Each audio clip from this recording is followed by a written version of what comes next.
육조 스님은 일체 사람이 다 오한이 있음이로되, 일체 중생이 다 부처님만 오한이 있는 게 아니고 일체 중생이 다 오한이 있음이로되 미해가지고 덮인 바가 돼서 능히 스스로 보지 못하는 거로, 일체 중생이 다 오한이, 우리는 다 오한이 갖춰져 있어요. 갖춰져 있는데 미해가지고 덮여가지고 능히 스스로 보지 못한다. 못하는 거로 부처님이 가르쳐가지고 미한 마음을 제거하면은 곧 오한이 두루 밝아가지고 생각이 반야바라밀법을 수행하시니, 일체 중생이 다 오한이 갖춰져 있는데 지금 우리는 스스로 못 본다는 거죠. 스스로 못 보고 있으니까 부처님이 이제 가르쳐 가지고 그 미한 마음을 다 제거해서 오한을 이제 우리로 하여금 밝게 만들어 줘 가지고 생각이 반야바라밀법을 수행하게 한다. 실제는 여기서 이제 거창하게 반야바라밀법이다 하니까 이거는 굉장한 무슨 지혜인가 보다 이렇게 생각을 하시는데, 선종에서는 이제 이거를 어떻게 표현을 하면은 평상심이라고 표현을 합니다. 평상심. 그럼 평상심은 뭐냐? 목마르면 물 마시고 배고프면 밥 먹고 화장실에 가고 싶으면 화장실에 가는 거. 마반야바라밀이 그렇게 거창한 게 아니에요. 우리 일상생활 행하는 그 자체가 마반야바라밀인데, 그러면은 이제 부처님과 똑같은 이제 일상이 되려면은 앞에 얘기한 그런 이제 해안이라든지 법안이라든지 불안을 우리는 이제 갖춰야 된다. 그럼 아이고 그거 해안이니 법안이니 불안이니 하는 그런 거창한 걸 우리가 어떻게 갖춥니까? 이렇게 이제 생각하실지 모르는데 간단합니다. 반야신경에서 오온이 개공, 내가 공한 줄 알고 내가 없는 줄 알면은 바로 법안도 갖추고 해안도 갖추고 불안도 갖추고 다 갖추는 거예요. 그래서 이제 생각이 반야바라밀법을 행한다고 그랬는데, 생각이 평상심이 돼가지고 우리는 정말로 마음이 편안하고 자유하고 행복해진다는 거예요. 그래서 요는 뭔가 하면은 내가 있다는 집착을 없애야 된다. 내가 있다는. 그럼 내가 있다는 집착을 없애려면은 어떻게 해야 되는가 하면은 내라는 이 형상 말고 이 본질이 있다는 걸 우리가 인정을 하고 그 본질을 보게 되면은 이제 그렇게 된다는 거예요. 그래서 이제 내가 여러 군데서 이 얘기를 했는데, 우리가 시골에서 집신이나 새끼나 이제 가만이나 덕석 이런 것들이 모양도 다 다르고 크기도 다 다르고 쓰는 데도 다 다르거든요. 그래서 우리는 각각 따로따로 있는 줄 아는데 그 재료가 뭐냐 이 말이에요. 재료가 칩이거든요. 내가 본질을 보라는 건 그걸 보라는 거예요. 칩이 본질입니다. 근데 우리는 이제 그 본질을 못 보고 형상만 보니까 자꾸 남하고 비교를 하고 이해관계에 얽히면 막 서로 막 감정에 격해가지고 싸움도 하려고. 그래서 본질을 보게 되면은 그런 것들이 다 없어진다는 거예요. 그래서 여기에서도 이제 해안, 법안, 불안이 이제 이게 이제 이렇게 나오니까 야, 이 거창한 걸 내가 어떻게 이걸 공부해가 수행해가지고 내가 얻을 수 있나 이런 생각이 드실런지는 몰라도 본질을 보면 된다는 거예요. 그래서 반야신경에서 오온이 개공한 줄 알면은 일체 고통으로부터 면한다, 벗어난다. 그러니까 내가 없는 줄 알면, 그럼 내가 없는 줄을 알려면은 이제 본질을 봐야 된다는 거죠. 근데 그 본질이 이제 실제는 있기는 있나 하고 의심하는 사람도 있습니다. 그래서 내가 힉스 이 얘기도 그 전에 해드리고, 그래서 이 본질을 이제 우리가 보게 되면은 이제 내가 없다는 것도 알고 무아인 것도 알고, 그렇게 되면은 그 순간부터 이제 내 눈이 해안으로 바뀌고 법안으로 바뀌고 불안으로 바뀌는 겁니다. 그러니까 뭐가 그렇게 굉장히 거창하고 어려운 게 절대 아니에요.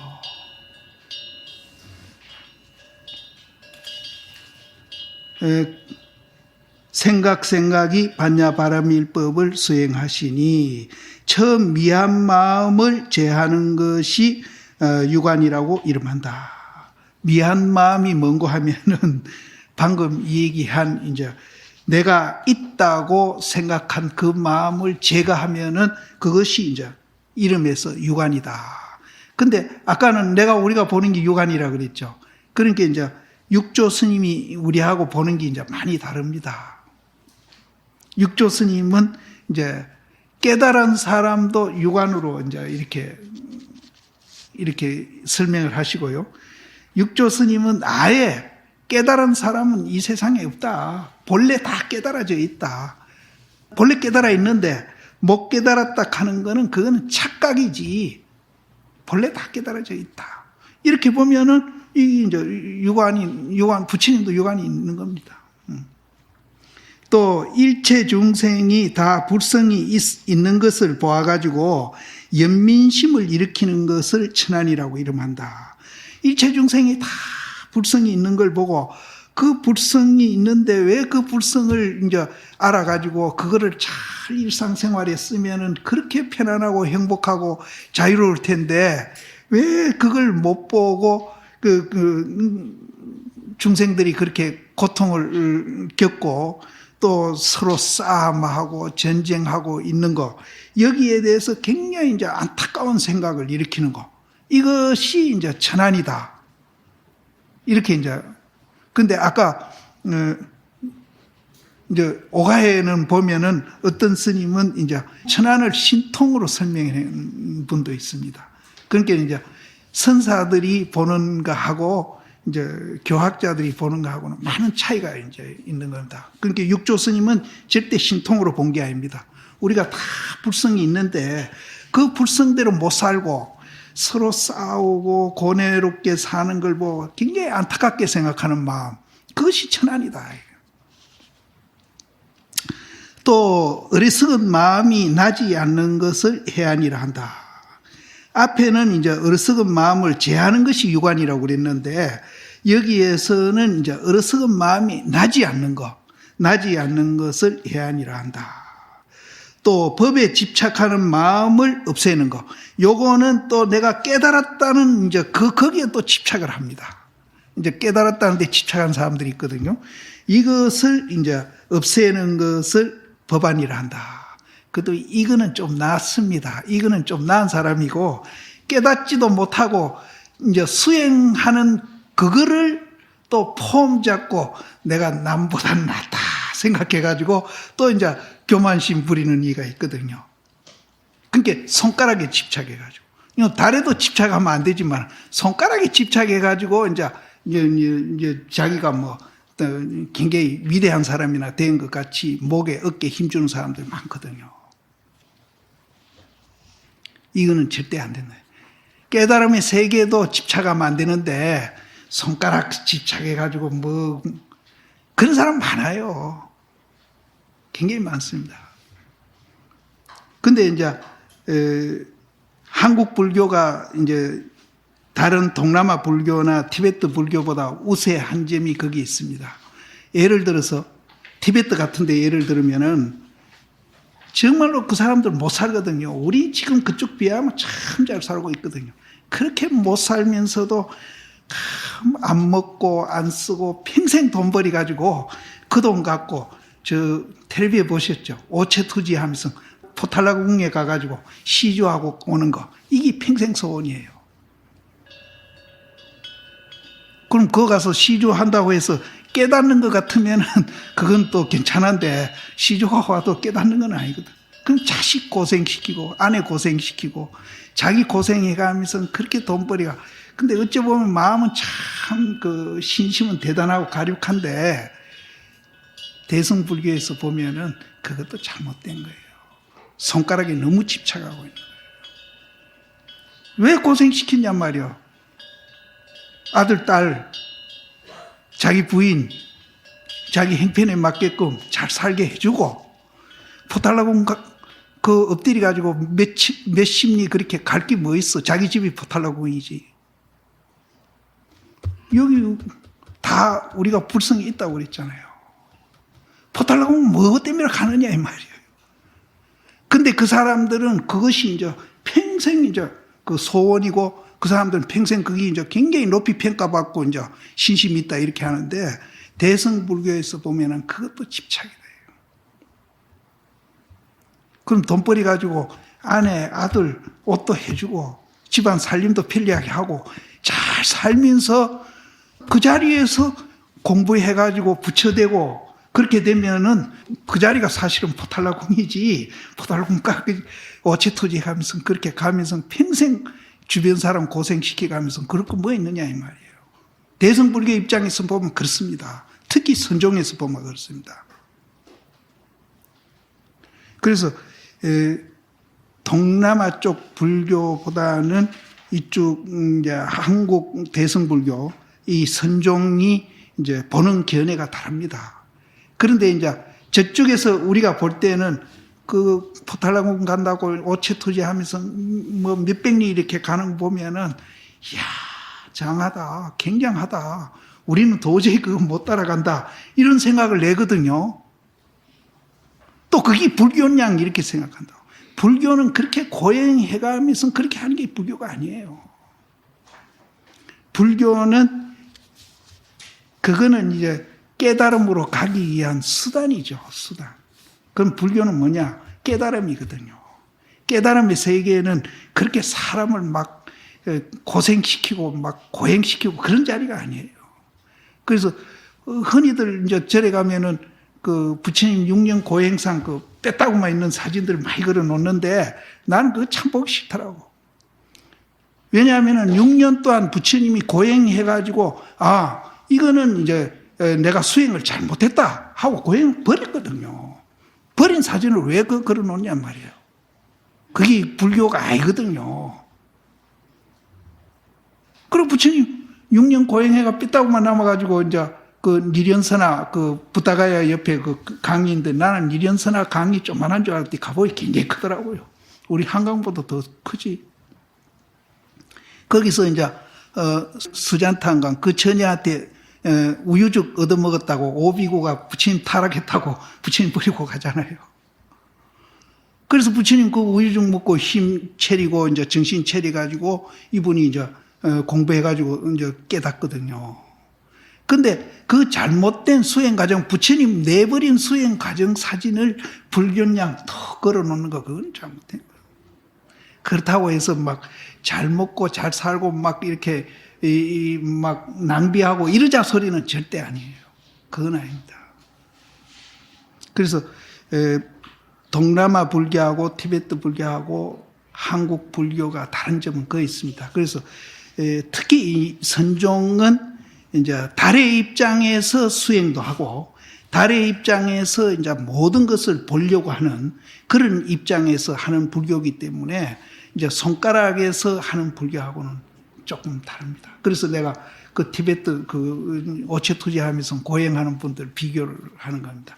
근데 그건 내가 나쁘다고 하는 소리는 아닌데 그거를 불교로 생각하면 안 된다 이 말이에요. 그거는 이제 깨닫기 위해서 우리가 수행하는 과정으로 봐야 되지, 그것을 결과로 보면 그럼 불교가 얼마나 고달픈 건데요. 그래서 그게 불교라 그러면 뒷걸음질 칠 사람 많습니다. 아이고 나 그거 못해. 불교 그런 거 아니에요. 어리석은 마음이 나지 않는 것을 해안이라고 이름하고 법에 집착한 마음을 제하는 것을 법안이라고 이름함이요. 또 미세한 이제 미혹된 것을 영원히 끊어가지고 이제 요거는 이제 우리가 이제 그 60 경계하고 70 경계하고 80 경계인데 60 경계하고 70 경계를 이제 요즘 현대말로 하면은 잠재의식이라고 그러고요. 80 경계를 무의식 세계라고 그러는데 그 80 세계에 이제 가면은 아주 미세한 그런 이제 그 번뇌가 있는데 그걸 어디다가 비교하는가 하면은 우리가 창틈으로 햇빛이 이렇게 들어오면은 먼지가 막 날고 있잖아요. 햇빛이 안 들어오면 안 보이죠. 그렇게 미세한 이제 번뇌가 있답니다. 있는데 그래도 이 정도 경계에 가면은 나쁜 생각은 안 난다고 그랬어요. 악각이 불연제이라 해가지고 나쁜 생각은 안 일어난다. 그래서 그 경계에 가가지고 내가 깨달았다고 썩는 사람도 참 많이 있대요. 그래서 여기에는 이제 굉장히 미세한 그런 이제 그 번뇌까지도 영원히 다해서 두루 밟고 두루 비추는 것이 이제 불안이라고 이름한다. 그래서 서방에서 이제 동정이려, 몽중이려, 오매이려 이렇게 이제 세 가지 놓거든요. 놓는 것도 이제 동정이려는 우리 육식경계 번뇌를 없애는 거라면은 몽중이려는 이제 그 잠재의식 경계고 또 이제 오매이려 경계는 우리가 이제 팔식 경계로 보거든요. 그래서 여기에서 아주 세밀하고 아주 미세한 그런 미혹한 것을 영원히 끊는다는 것은 아주 적은 이제 남아있는 그 번뇌를 없앤다. 이런 뜻입니다. 이 팔식경계입니다. 그리고 또 이제 육조 스님이 이제 또 이 오안을 설명을 하기를 색신 가운데에 법신이 있는 것을 보는 것이 유관이라고 이름한다. 색신 가운데에 법신이 있는 걸 보는 것을 유관이란다. 근데 사실은 이분이 육조단경에도 그렇고 사실은 굉장히 오해할 그런 이제 그 뉘앙스 풍기는 말을 참 많이 해요. 하는데 우리가 여기에서도 색신 가운데 법신이 있다 이러니까 그럼 색신은 이 몸띠고 법신은 이 정신인가 보다. 이렇게 생각하는 사람 참 많이 있어요. 텔레비에 그 많이 나오는 유명한 그 사람도 건강경 강의할 때 그렇게 얘기해요.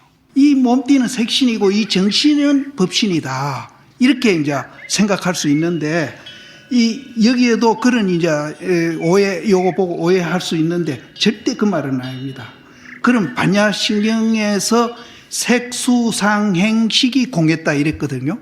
그럼 색은 이제 우리 이 몸띠 말고 우리 눈에 보이는 모든 형상 지어져 있는 것은 이제 루빠라 해가지고 전부 다 색입니다. 색인데 이 몸띠로 국한시키고 수상행식이 뭡니까? 정신이잖아요.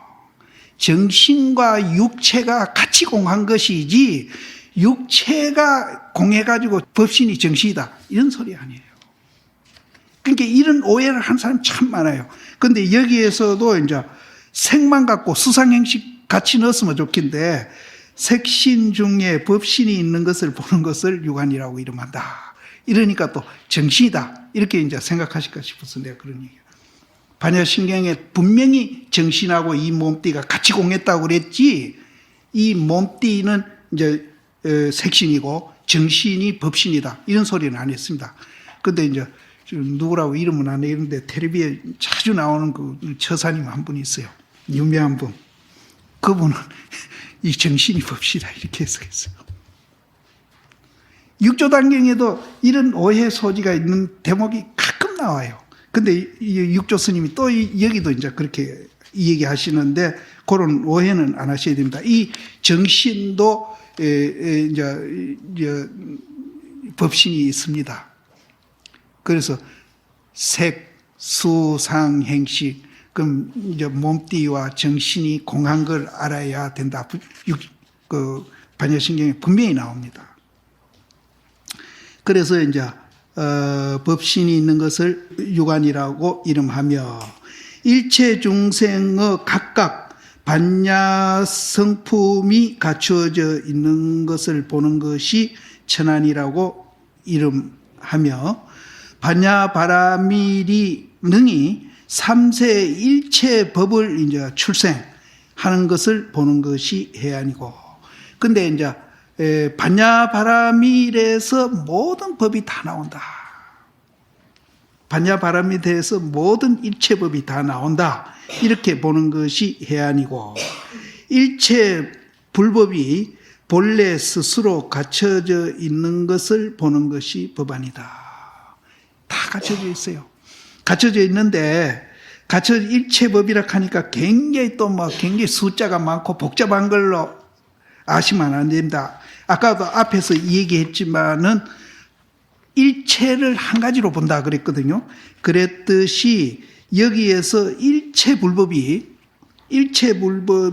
본래 우리 스스로 갖춰져 있어요. 근데 일체 불법이라 하니까 굉장히 많은 걸로 생각을 하실 수 있는데, 이 일체 불법이 나오는 그 자리는 이제 하나고요. 하나고, 그럼 그 자리에서 일체 불법이 나오고 일체 법이 이제 이렇게 나와가지고 그게 1000개, 10,000개 됐다고 우리가 가정을 하더라도 1000개든 10,000개든 그거는 작용이라. 작용 이외에는 아무것도 아니에요. 그럼 그 작용은 어디 나오나? 본질에서 나온다. 그러면 이제 새끼, 집, 덕석, 가만히 지프로 한 1000가지 만들었다 합시다. 그럼 그게 어디서 나와요? 지프로부터 나오잖아요. 그래도 우리가 이제 악하든 선하든 또 깨끗하든 더럽든 전부 그 자리에서 나오는데, 더럽다 깨끗하다 착하다 선하다 따로 있는 게 아니라 다만 그렇게 작용하고 있는 것뿐이라. 작용 하나라. 그래서 그거를 이제 선종에서는 살활, 이제 교종에서는 채용, 정해, 이사, 명암, 정변, 수천 수만 가지 이름을 다 지어놓고 깍깍 있는 것 같이 해도 같은 얘기를 하고 있는 거예요. 그래서 제 앞에서 이제 일체를 한 가지로 봐라. 이거 한 가지로. 한 가지 뭐예요? 나 혼자리 집 아니에요. 집. 한 가지로 봐요. 그렇게 복잡한. 그래서 내가 어디 신문에 인터뷰할 때 그랬나? 불교는 해인사 8만장경이 얼마나 많습니까? 그렇게 많아도 그것을 이해하면은 딱 요약해서 방금 말한 대로 살활 아니면 채용 같은 소리입니다. 이사, 명암 요거밖에 없어요. 8만대장경 저기 그거밖에 없어요. 그거 설명하느라고 저렇게 많이 있는 거예요. 근데 기독교는 이제 바이블 책 그거 이제 한 권 그냥 간단하죠. 그런데 실제는 그 내용이 복잡하기를 그지가 없는 거예요. 우리는 그 간단한 원리를 또 설명을 그렇게 또 많이 해놨고, 그래서 일체가 다 하나라. 그래서 하나라 하면 또 둘이 되고, 둘이라 하면 하나가 되고, 그것뿐이에요. 근데 거기에서 니 잘났다 내 잘났다 무슨 진보다 보수다 사회주의다 민주주의다 무슨 흑인이다 백인이다 별 분별해가지고 우리는 눈만 뜨면 싸우고 있거든요. 그 하나인 줄 알면은 일체 사함이 이제 없어지죠, 사실은. 일체 불법이 본래 스스로 갖춰져 있는 것을 법안이라고 이름하고, 성품을 보아가지고, 이 성품이 뭡니까, 성품? 내가 말하는 본질, 반야신경에서 말하는 공, 이 성품밖에 없어. 모든 걸 다 성품으로 보자, 이 소리입니다. 저 앞에 일체를 동관하자. 모든 것을 성품으로 보자. 근데 이제 내가 성품으로 보자 하니까, 그럼 나 불교 다 알았네. 이렇게 생각하실 수 있는데, 그 성품이라는 거는, 그거는 이름일 뿐입니다. 마음이라 할 수도 있고, 성품이라 할 수도 있고, 이제 1000가지, 10,000가지 이름, 해인사 8만장경에 다 붙여놨어도, 그거는 이름일 뿐이거든요. 그러면은 이제, 진짜 성품을 봐야 되는 거라. 이름 듣고 나는 알았다, 봤다, 이렇게 하면은, 그건 또 착각에 빠지는 거예요. 이름 말고 진짜로 봐야 되는 거예요. 그래서 실제는 여기에서도 이제 특히 야부 스님 같은 이는 이제 이론적으로 뭐 이해하고 이렇게 하면은 그거는 이제 진짜를 못 보니까 이론을 딱 끊어버리고 진짜 그 자리 체험해서 보도록 하려고 이제 표현해 놓은 것이 이제 이 중에서는 이제 야부 스님이 제일 그렇게 한 거죠.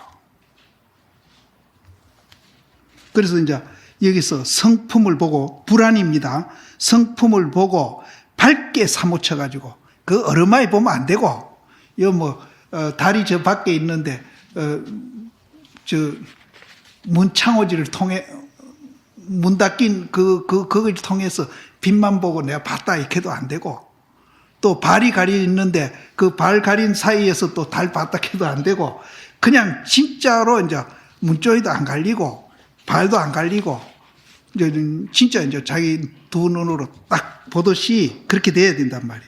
그래서 성품을 보고 요새는 발 갈린 정도도 아니고 문쪽에 갈린 정도도 아닌 사람들이 봤다고 어떻게나 설치고 다니는지. 성품을 보고 밝게 사무쳐 가지고 능소가 영원히 재어진다. 능소가 뭡니까? 능소가 우리는 내다, 니다, 있다, 없다 계속 갈라놓고 생각하잖아요. 능소가 딱 끊어져야 돼. 능소가 딱 끊어지면은 이제 발도 없고 문조리도 없고 그냥 바로 보는 거예요. 그런데 이제 능소가 있으면서 우리가 견성했다 하면은 그거는 절대로 견성해야 돼요. 저 앞에도 계속 능소가 나오거든요. 능소가 영원히 재진 것을 불안이라고 이름한다.